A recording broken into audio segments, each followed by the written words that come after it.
It's 4 o'clock. I'm Stephanie Goldman. I'd like to welcome everybody to the demo class. Most everybody here is a new, fresh face, so it's a pleasure to see so many people interested in focus on the features or drawing the head, drawing the face, getting familiar. What I'm going to do first off is actually share my screen. And I want to share my screen with an image of a drawing, a sketch done by Raphael. And let's see, here it is right here. So can you all see that? Yes. Yes. Okay, well, this is a preliminary sketch. And this is idea formation, idea making, and I want you to really look at how simplified the figures are. It's a sketch, obviously, for a virgin and child, and he did a lot of these, and he's looking for what his composition. And the reason why I'm starting with this is because it really is a great example of what you need to get down first off and understand when you're doing a sketch, whether it's from life or even from a photograph. And also just how thoughtful it is with so many figures all on a page. There's nothing really that I would say very organized about it. Paper was expensive, and so he's using the same piece of paper with lots of different figures on it, getting the maximum bang for his buck on this piece of paper. Did anybody, has anyone seen one of these drawings of Raphael's, his early sketches? Everybody talk. Yeah, yeah, don't everyone talk at once. So anyway, I just think it's really, really important to keep in mind what we're doing and how and what a sketch looks like and what learning looks like and what discovery looks like. So oftentimes we're doing a sketch from a photograph, and it can be very inhibiting because so much is already said to us, it's said to the artist, and you have to then go in and break it down to its simplest form. And I want to share my screen one more time again and show you just what some of this simplest form looks like. It's a straight for the front of the face, the cranium. It's a round for the cranium. He's searching for the cranium. It's a brow ridge, it's a bottom of the nose, it's a chin line, and the ear, and then the neck and shoulders. So here's another one. And you'll see once again, it's a forehead, the brow ridge, the angle of the nose, the bottom of the nose, the mouth, bottom of the lip, the underside portion of the lip, and then the chin, the crutch of the chin right here, the jawline, ear, cranium, back of the head. One of the things that's very common with cranium, back of the head, that artists can often forget to do is make the cranium big enough. The bowl of the back of the head, the skull, is you want your drawing to feel like that back of the head will fit into the palm of your hand. So that's one of the things. If you can forget the hair is a detail, you can put that on at the end. What's most important in doing a sketch, if you're trying to just get the basics down of skull, brow ridge, eye placement, bottom of the nose, mouth, and chin.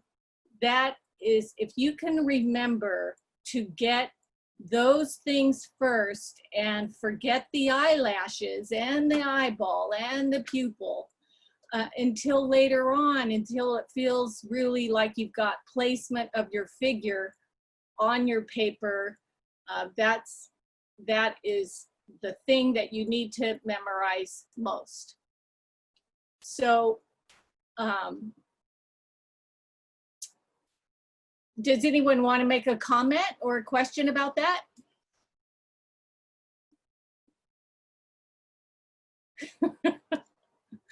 Okay, I don't want to talk to the wall, but all right. So if you could tell me, what are most of you working with today? How many, just raise your hand, I'll just ask, how many are just paper and pencil? Okay, great. Oh, I should add it, and an eraser. Is anybody here with charcoal? Okay, so paper and pencil. I thought first off, so I can get a sense of where everybody is, I'm gonna put up a drawing to sketch of another Raphael drawing. It's the head and profile. And I thought I'd give us 5 minutes to sketch this drawing. Just so that I get a sense to see where everybody is. The head and profile is the easiest, the easiest gesture when you're doing a head to draw. Next would be 3/4, and then after that would be straight on. Of course, then you have the head in backwards or really tilted or upside down. Those are all very exotic poses. So I will share my screen again. All right. So this is one of his drawings of the head and profile. And I'm gonna just zoom a little bit on this, because what I really want you to see is the outline and the placement of the eyes, bottom of the nose, the mouth. Pay particular attention to this area right here and how the mouth, the lips interlock, the underside of the bottom lip, and the chin.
let's see, is that about 5 minutes? I think it is. All right, I'm going to stop sharing my screen. What copying a dead or a living artist, those are commonly referred to as master copies, and they're very, just as an aside, they're very, very important to do. And so what I would recommend to all of you is to always have a master copy at the side of your drawing table, so that even if you only have 5 minutes, you could sketch the ear or the nose or just the mouth or the way the neck comes off the head. It doesn't have to be a full-on drawing all the time. It's just important to always keep your hand in some type of drawing, even if it's 3 minutes or 5 minutes. So who would like to show what you did? Oh gosh, that Fabio, I like Wow. that. Oh my gosh, Petra, look at you guys. Thank you. That's fantastic, Sonia. Thank you. And these are great. And in 5 minutes, boy, I'd like to really take a screenshot of your work. Could everybody just hold that up, their piece up? Because what you did in 5 minutes is really exciting. Oh, I missed Donna's. Okay, Donna, here, I'm going to take one more. Let's see. Okay. So one of the reasons why I picked this particular drawing of his is because I really liked how heavy he made the outline of the profile. It's as if he was saying to himself, okay, I really like this, I've nailed it, and this is my profile. And he made a statement about it. And I think that oftentimes, you know, we need to go back into our drawing and make a statement about something that we did in the drawing that we really liked or that really worked. And I feel that Raphael did that with this drawing. So one of the things I want to show you is, well, I'd love it if we did one more drawing. So I have another one of his drawings. It's a 3/4.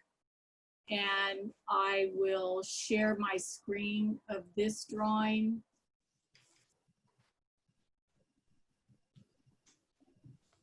Okay, so I'm sure you've all seen, this is a pretty famous one. And do you see my cursor right here? Okay, so what you're gonna look for on the cursor, what you're gonna look for in doing this drawing is, so here's the midline of the face, and you can almost see it in his sketch. But here there's a cleft in the chin. That cleft in the chin lines up with the bottom of the nose. Look at this shadow on the bottom of the nose, and look at the shape of this nose. The bottom right here is shaped kind of like a triangle, and then it comes up, and this whole bottom part right here is in shadow. And then you have the brow ridge. The corner of the eye comes right off of the side of the nose. The wing of the nose comes up, and there you find the corner of the eye. The same with the far side, the wing of the nose, the corner of the eye. And then you come over here and you look at where the far side of the head is in relationship to the corner of the eye. And so this line right here, I feel is really important to get this placement first before you do this side. Usually once you find one side, it's very easy to find the other side because you want to make sure that those eyes are parallel. So if we could just take 5 minutes, maybe we're running out of time. Okay, let's do 5 minutes. I will at 4:25, so you have 4 minutes. This is speed drawing.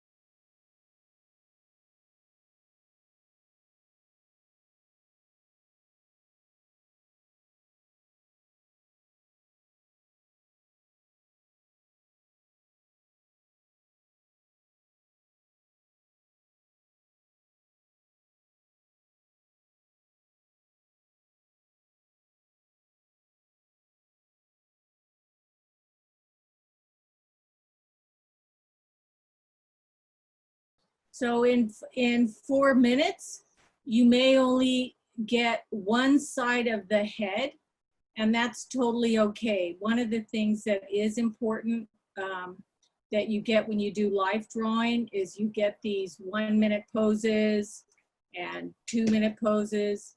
And it's important to get comfortable with time and feeling that being rushed is okay. You don't have to do all of something.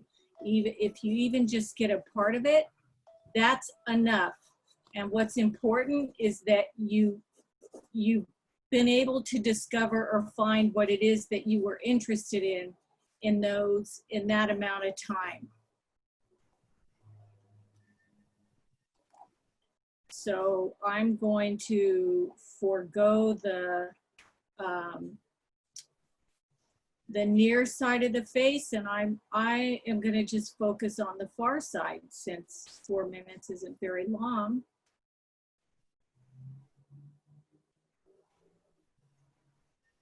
I think you might recall that Rembrandt has a very famous drawing that he did where, I think it's him, he only has one side of the face completed.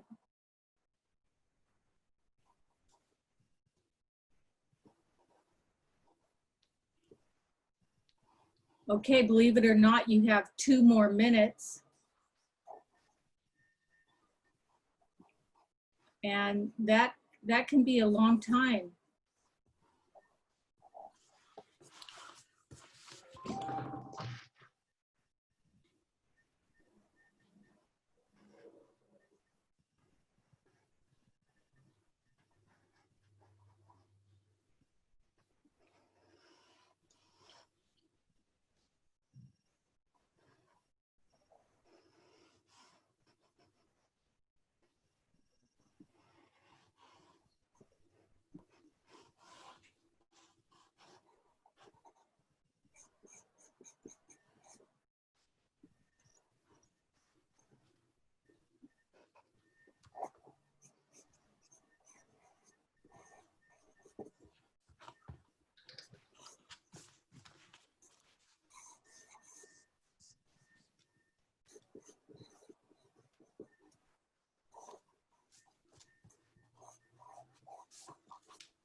All right, that's it. I'm going to stop sharing my screen. Are you all good? Sure. Yeah, okay, good. Good, another brave voice. All right, how about, let's have a look.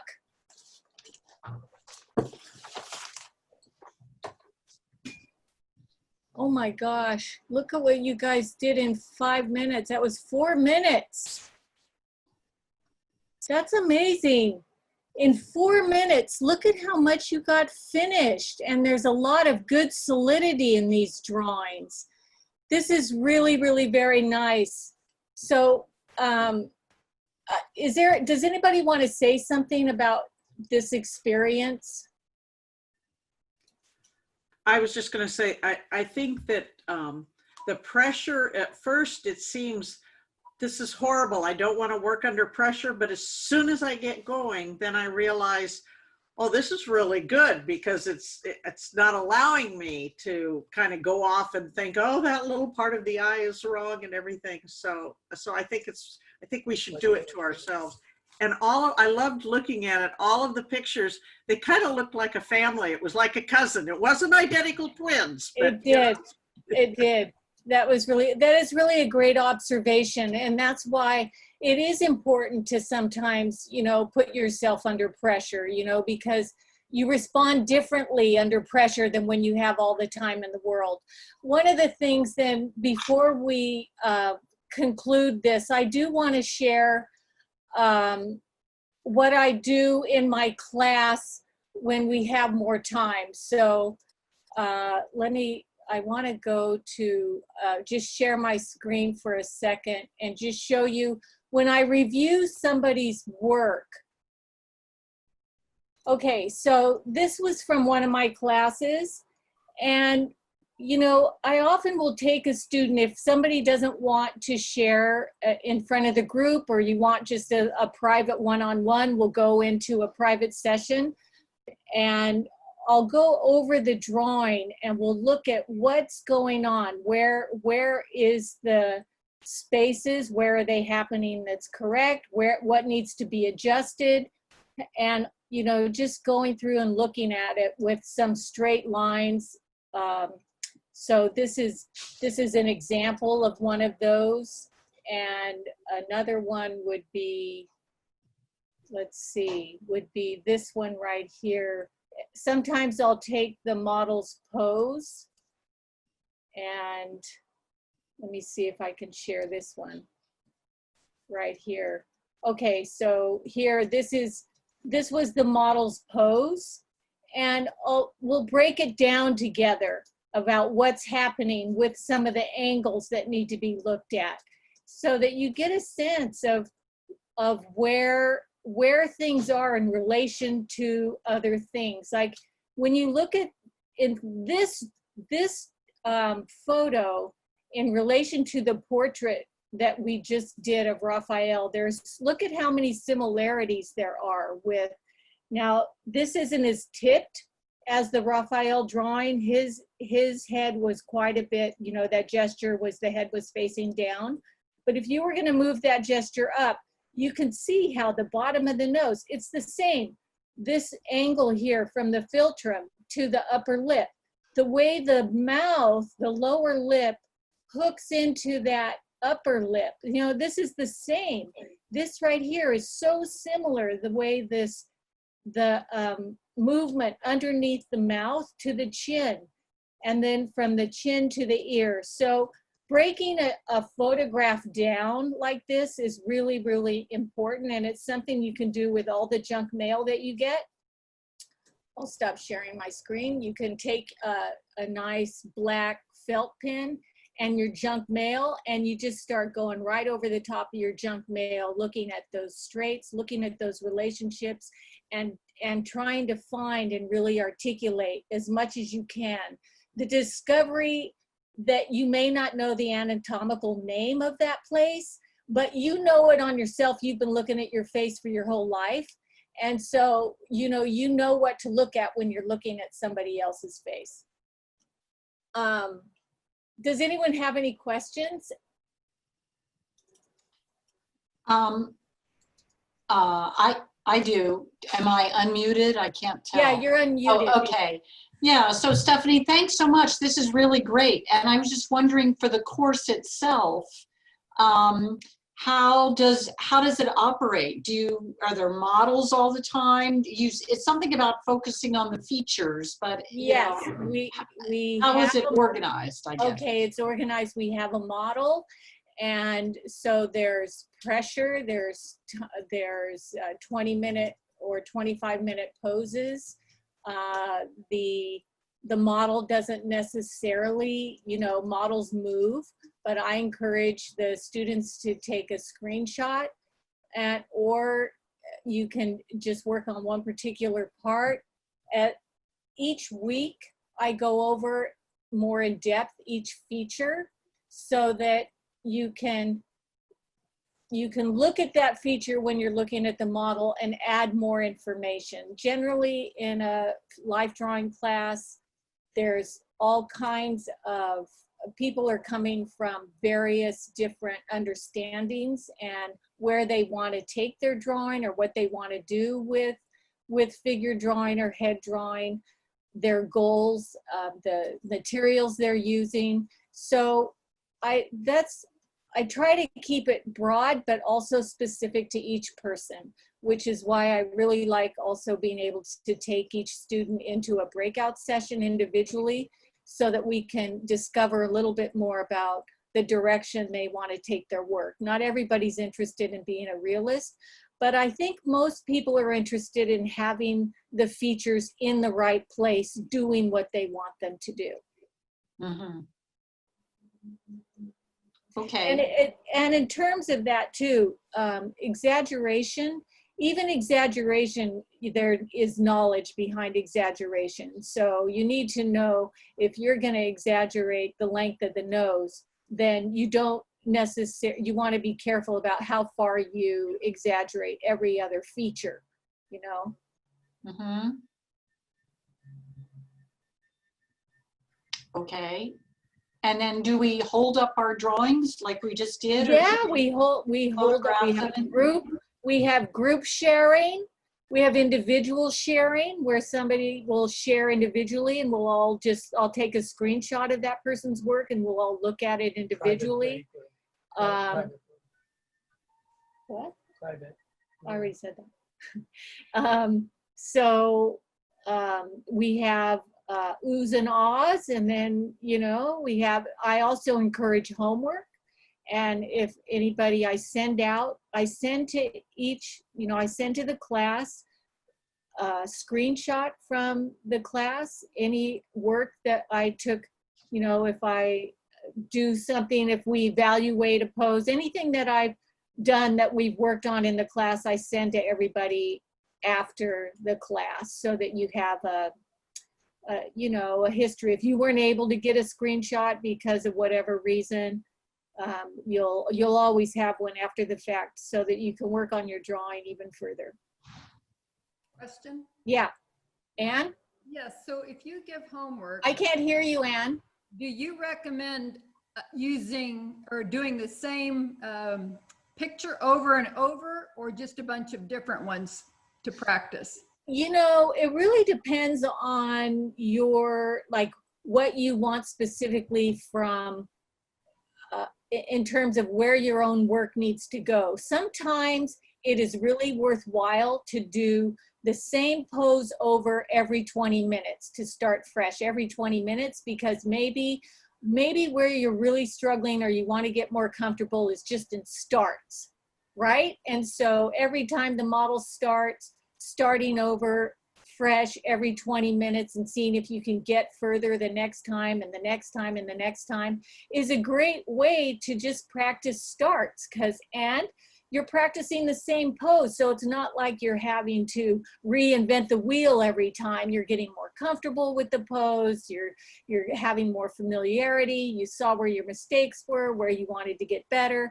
And then after the class, during the week, you could take one of those and take it further, because you're going to have a photograph, and you could take it further and have it be a more finished drawing. So to have all of that on one page would be a very exciting page, actually. Thank you. Uh-huh. I have one other question, Stephanie. Yeah. I can't see everyone. I don't want to monopolize, but do you ever do demos or do any teaching about how to approach a portrait or that kind of thing? Yes, I do. I do demos. Like, I'll say, like, this is the development of an eye, or here, like, especially with the features, right? This would be the development of a nose in 3/4. What do you need to look at? I try not to have the demos last very long because you know, they don't need to be long. It's not about, you want to see how it's doing, how to do it. You want to see what to look for, but you also need to do the work yourself. So, sure, you know, demos aren't there. It's not like to sit and watch me paint for an hour. There's plenty of those already out there on YouTube. Mm-hmm.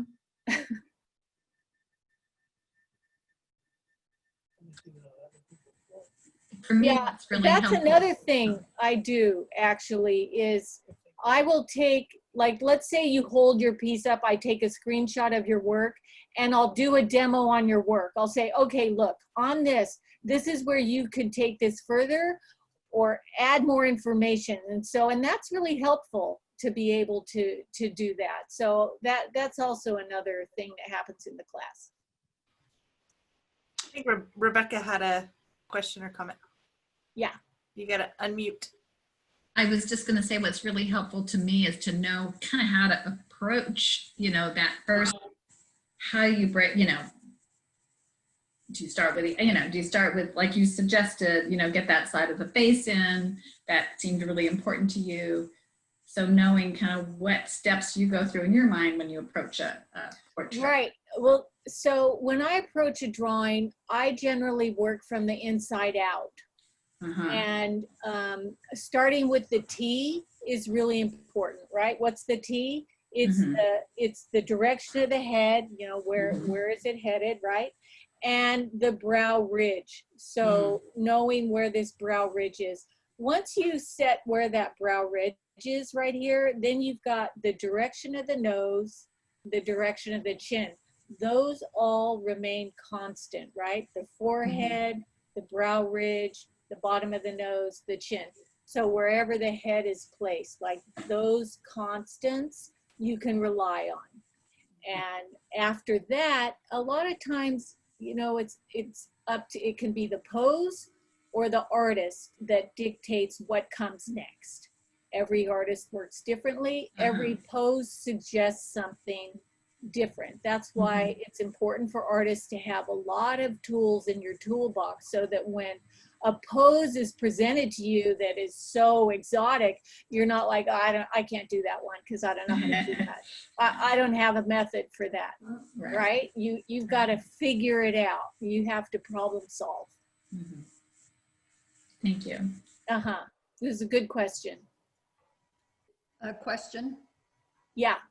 And this is so basic. Is the T the eyes, nose? Is that the T you mean? The T, the T would be, let's see, you probably can't hear, this would be better. So this would be the T, you know, this is the longitudinal line, all right, wherever this is headed. And then this would be your horizontal line. So that's what I would call the T. Okay. And because one of the things that you're really looking for when you're looking at the head is the corners. What are the corners? The corners are, and you can feel them on yourself, it is the end of the brow ridge right here. You can feel these corners right here. The cheek right here is a corner. And then you come down and then you'll feel like there's an inside corner here on the jaw, right? On the chin. So those corners, so this is the front plane of the face. And then this is going to be the side plane. If you were going to put your head in a box, you would have front plane, side planes, top, bottom, right? So, I mean, this starts to get into the weeds a little bit, but what, you know, is that whole thing of starting with a very generic, easy profile that Raphael did. You see, just getting the profile without having to get in the weeds, like getting success in that is encouraging to get success as you move into more complicated poses of the face, which is 3/4 and straight on view. Because once you're dealing with the front plane of the box, you've got to think about the sides of the box, right? You've got the front plane of the box and the sides of the box. So how are you going to create that two-dimensionally? Thank you. Bonnie, did you have a quick question or are you waving goodbye? No, I'm just waving to say goodbye. All right, well, thank you all for joining me on this free demo, and I hope to see you in one of my classes. If not mine, the Athenaeum has a lot of other really great classes, so I don't think you'd be disappointed with any of the instructors that they have. Thank you, Stephanie. Thank you. Thank you, everybody. Amanda, Thank all the stuff is online, right? Yes. Yes. Thank yes. you. Okay. Thank you Thank very you. much. It was Everybody. wonderful. Bye-bye. Bye-bye. Bye.